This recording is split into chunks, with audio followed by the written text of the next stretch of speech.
I'm William from Graco, and I'm going to show you how to install your SnugFit 35 using the vehicle seat belt. We're going to start out by putting the base flat on the vehicle seat and pushing it back until the anti-rebound bar touches the seat back.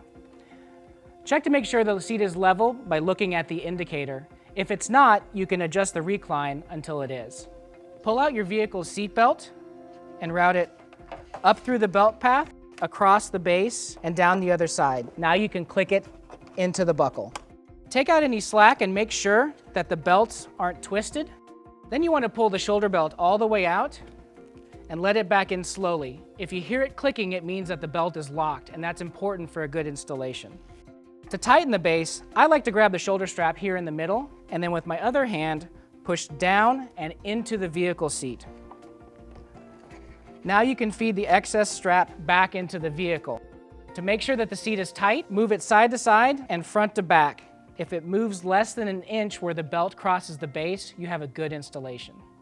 After you put your baby in the car seat, you want to check to make sure that the shoulder belts are at or just below his shoulders. Then you can secure the buckles. I like to secure the chest clip at this time. Now you can tighten the harness.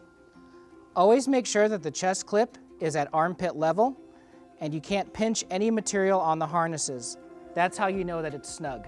Now you can click your carrier into the base.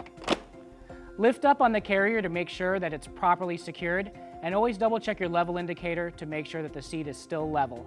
Now you're ready to go.